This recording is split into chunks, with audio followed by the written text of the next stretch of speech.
Okay मित्रांनो, मतदान केंद्र अध्यक्ष आणि त्याचे सहाय्यक इतर अधिकारी यांना सर्वात महत्त्वाचे काम असतं निवडणुकीच्या दिवशी सर्व रेकॉर्ड तयार करणं. ते कशा पद्धतीने तयार करायचे, मतदान सुरू होण्यापूर्वी, मतदान सुरू झाल्यानंतर आणि मतदान संपल्यानंतर जे सर्व जोडपत्र, घोषणापत्र आणि जे रेकॉर्ड तयार करायचे ते कोणत्या वेळेस कोणते जोडपत्र आणि घोषणापत्र तयार करावे लागतील यासाठी आजचा व्हिडिओ तयार करण्यात आलेला आहे.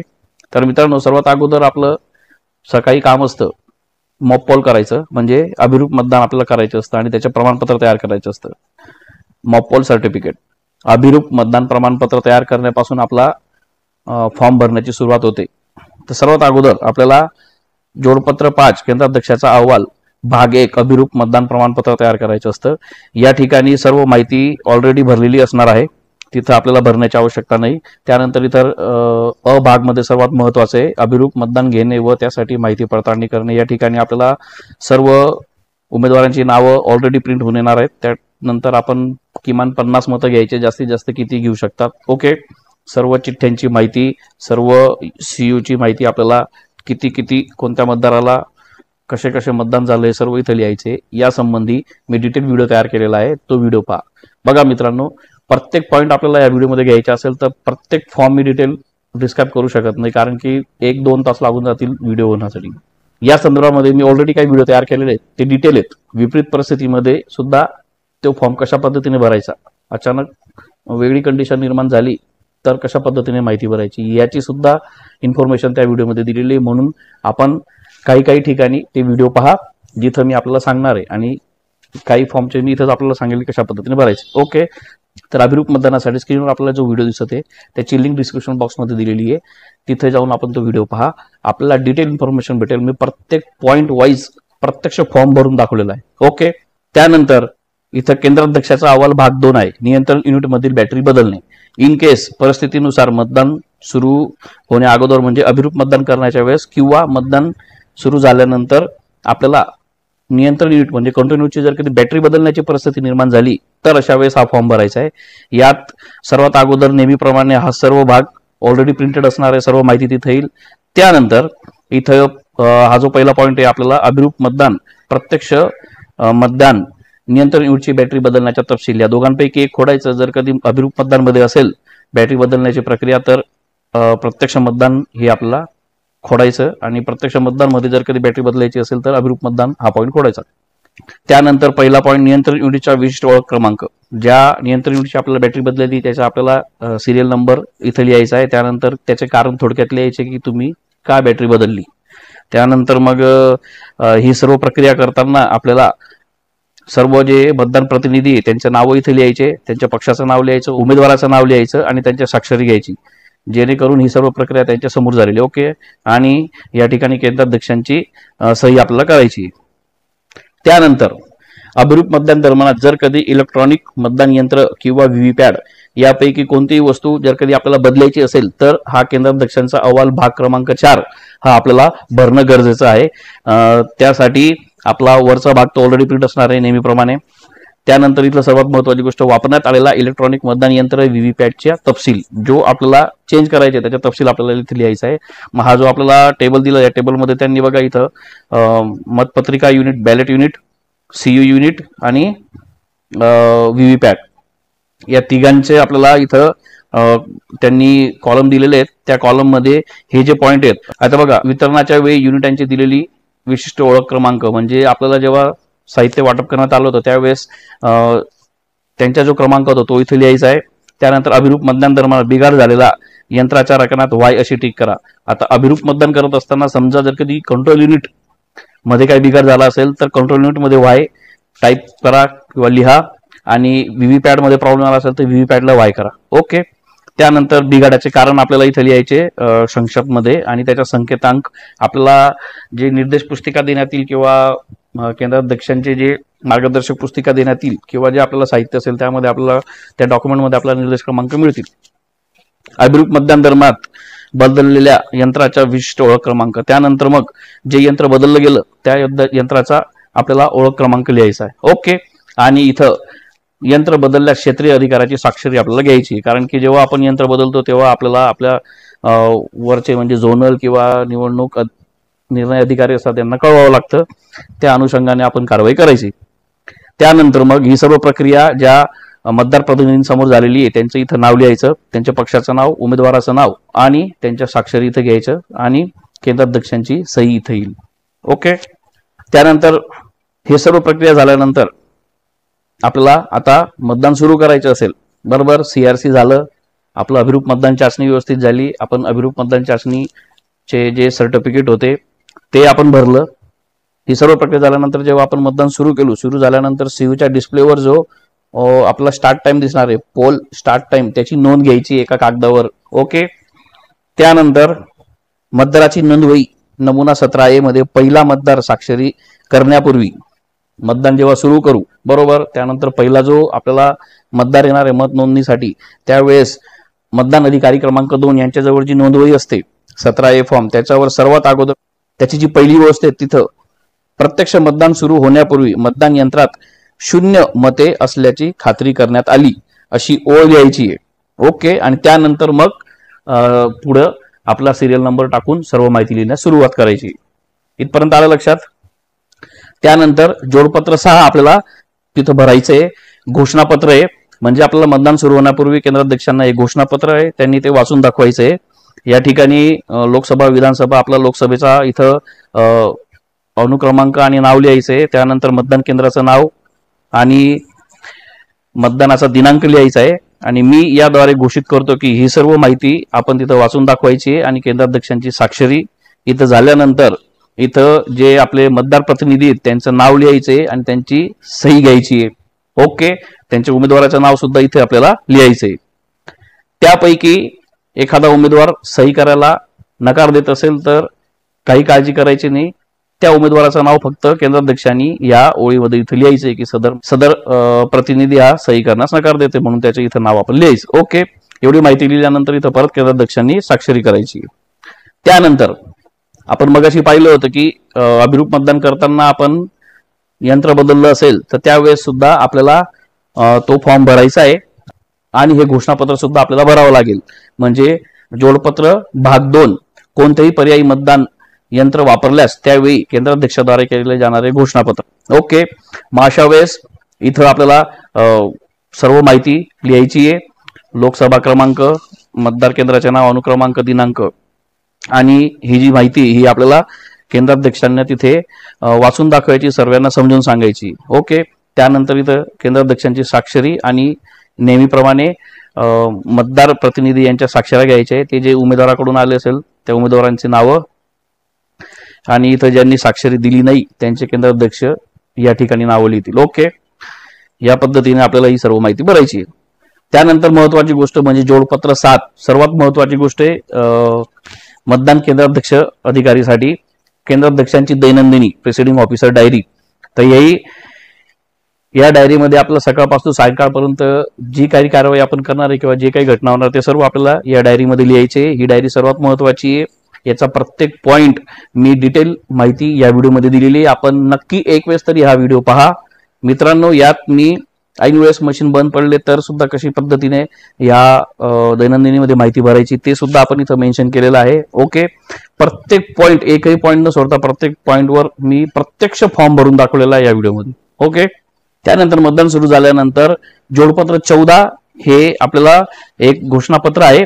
अनुपस्थित, स्थलांतरित आणि मृत मतदारांच्या यादीमध्ये नाव असलेल्या मतदारांनी करावयाच्या घोषणापत्राचा नमुना याद्वारे गांभीर्यपूर्वक असे जाहीर करतो किंवा करते निवेदन करतो की दिनांकापासून तर या दिनांकापर्यंत मतदारसंघामध्ये विद्यमान यादीत भाग क्रमांक आणि अनुक्रमांक त्याचे नाव दिसून आले आणि निवडणूक तोयतेगिरी करणे हा भारतीय दंड संहितेच्या कलम 171D अंतर्गत निवडणुकीविषयी गुन्हा दाखल मला जाणीव आहे.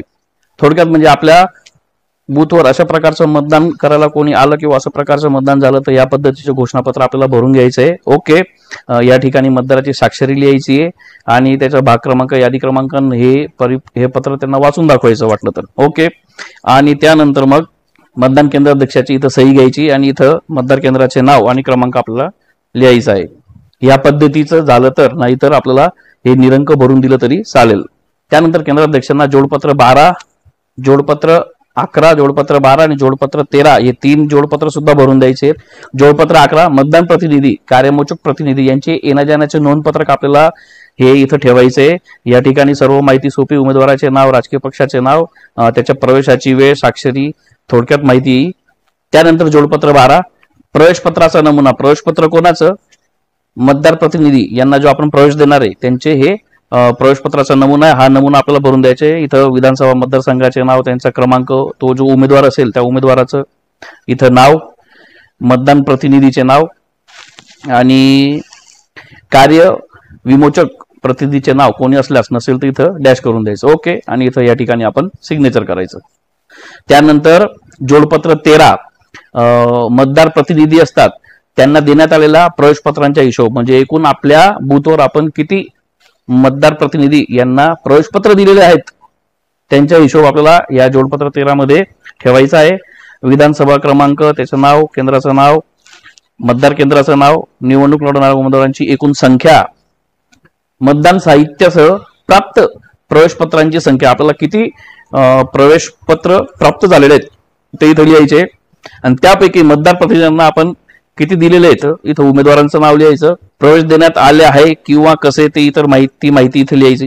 त्यानंतर मतदार प्रतिनिधी देण्यात आलेले प्रवेशपत्रांच्या तपशील, बरोबर, म्हणजे एकूण जे प्राप्त झाले त्यापैकी आपण किती प्रवेशपत्र दिलेले त्याच्या सर्व तपशील इथे लिहायचं आहे. न वापरलेले प्रवेशपत्र ती संख्या नंतर इथं मेन्शन करायची. इथं केंद्राध्यक्षांची स्वाक्षरी. थोडक्यात म्हणजे मतदान प्रतिनिधी असतील त्यांना 3 फॉर्म आपल्याला भरायचे. जोडपत्र 11, जोडपत्र 12 आणि जोडपत्र 13 त्यांच्या संदर्भामधले असलेले हे फॉर्म आहेत. त्यानंतर जोडपत्र 15 मतदाराकडून घ्यावायचे वयाबाबतचे प्रतिज्ञापत्राचा नमुना. आपल्या बूथवर एखाद्या मतदाराविषयी, त्यांच्या वयाविषयी जर कधी काही संदिग्धता असेल तर या पद्धतीने हा प्रतिज्ञापत्र आपल्याला त्यांच्याकडून भरून घ्यायचे. या ठिकाणी त्या मतदाराच्या सही, अंगठा, त्यांची सर्व माहिती वाचून आपल्याला इथं भरायची आहे. ओके. आणि या पद्धतीने प्रमाणित करण्यात आले हे प्रतिज्ञापत्र त्यांना वाचून इथं सर्व सही केंद्राध्यक्षांची आणि इथं क्रमांक लिहायचा आहे. ओके.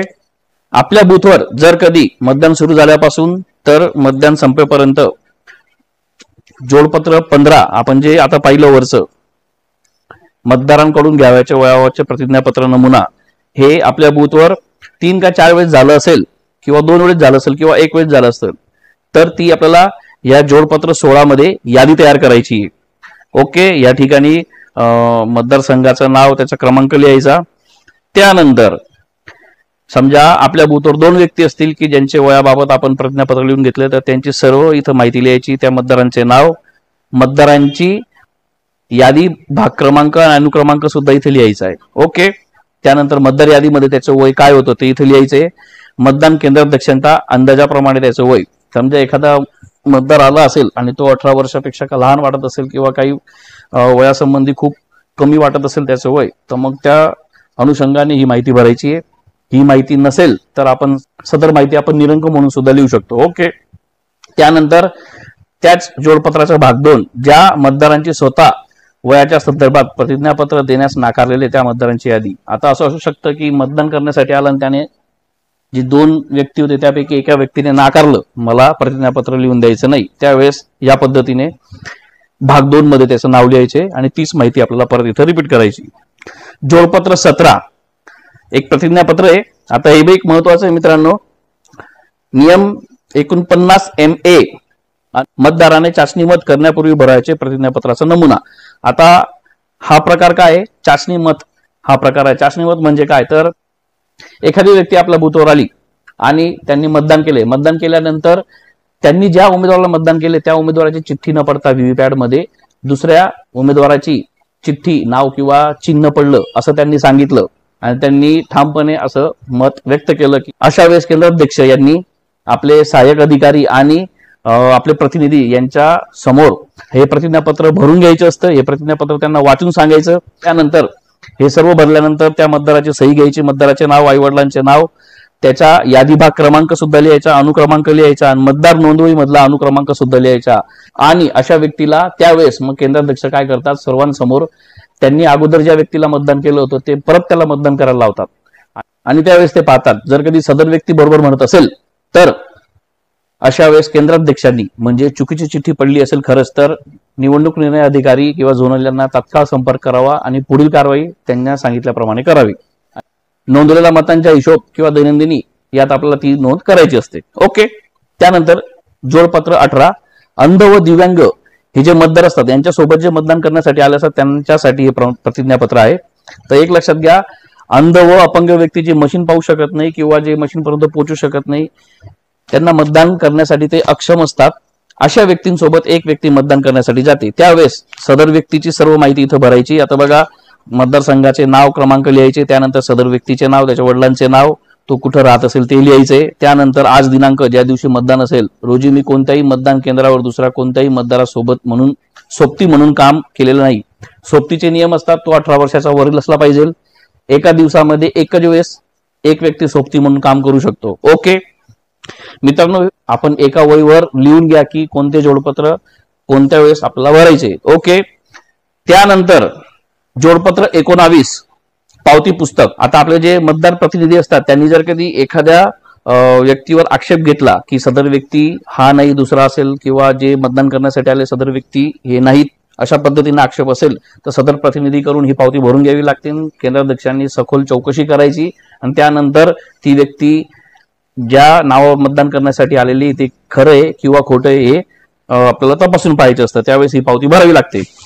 ह्या ज्या आपल्याला पावत्या मिळाल्या असतात ह्या अशी कोणी व्यक्ती आपल्या इथं आली ज्यांच्यावर आक्षेप घेण्यात आलं तेव्हा अशा ज्या भरलेल्या पावत्या असतात या पाकिट क्रमांक 3 संविधानिक लिफाफे या 3 नंबरच्या पाकिटमध्ये टाकायचं. आणि असं मतदान झालं नसेल, ज्या पावत्या वापरल्या गेल्या नसतील त्या संविधानिक लिफाफे पाकिट क्रमांक 4 मध्ये आपल्याला त्या ठेवाव्या लागतील. ओके.